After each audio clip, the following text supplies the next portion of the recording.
Ladies and gentlemen, thank you very much to the Right Honourable Teresa Villiers for her moving remarks. And I should point out the Foreign and Commonwealth Office of the UK Government, in response to your presence here today, has issued a statement condemning the human rights abuse that goes on in Iran and saying that they have taken this with the greatest seriousness. Your pressure has achieved this. But ladies and gentlemen,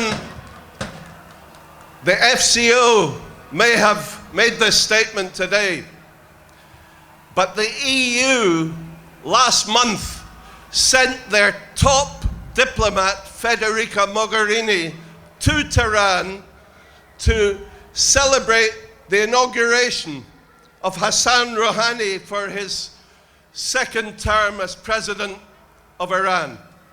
She was rubbing shoulders with terrorists and with dictators. She was shaking hands with murderers responsible for the 1988 massacre of 30,000 political prisoners.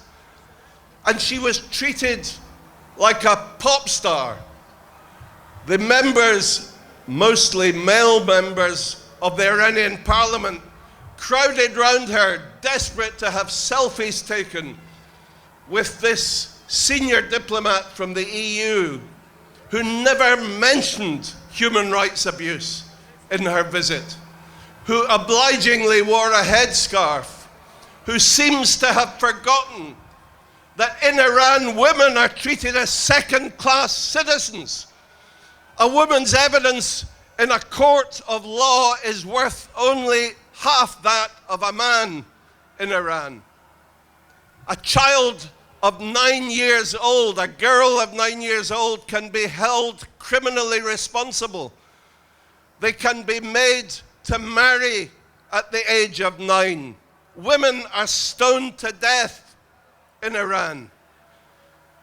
And she was there to congratulate Hassan Rouhani, whom the West seems to regard as a reformist, as some sort of moderate, because he smiles to the cameras.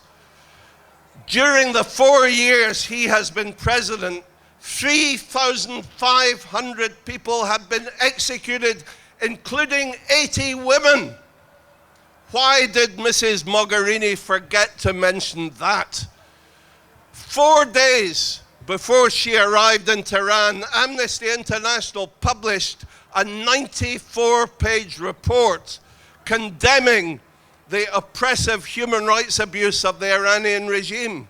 And yet, Mrs. Mogherini chose to ignore that and went ahead with her congratulatory visit in a country that sponsors Bashar al-Assad's bloody civil war, which has continued now into its 7th year, which sponsors the brutal Shia militia rampaging through great provinces of Iraq, saying that they are liberating the ancient cities of Fallujah, Ramadi, Mosul, which are now left as smoldering ruins, and the Sunni population have been ethnically cleansed as part of Iran's genocidal policy. The Iranian regime are behind the Houthi rebels in Yemen with their murderous campaign in that beleaguered country. They are behind Hezbollah in Lebanon. They sponsor and export terror across the zone. Their fingerprints are on every conflict in the Middle East. And yet the EU thinks it is right and proper to send our top diplomat to shake hands with these murderers. We are here today, ladies and gentlemen, to demand justice.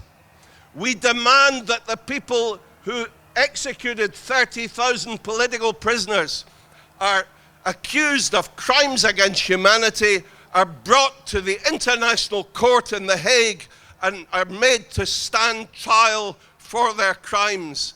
That is the justice that we demand. Instead of that, we find that the people who Hassan Rouhani, the moderate president of Iran, has given some of his most senior positions Just 2 weeks ago, he removed his previous justice minister from office. His name was Mustafa Pur Mohammadi. He was one of the 4-man death commission who oversaw the 30,000 hangings in 1988.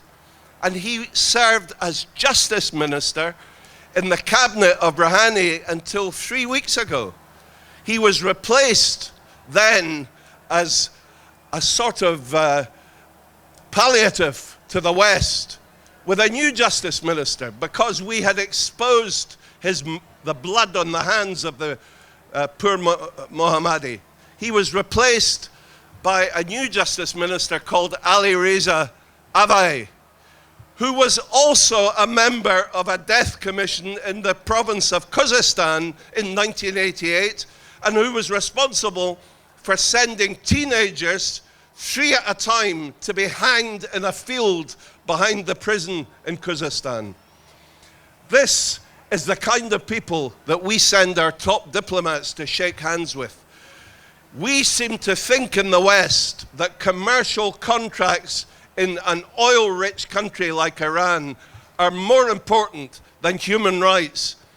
Well, ladies and gentlemen, we are here today with a very strong message that that is not the case, that the core principles on which all of us believe are the principles of human rights, women's rights, justice, and freedom, and we demand the guilty be brought to trial. Thank you very much.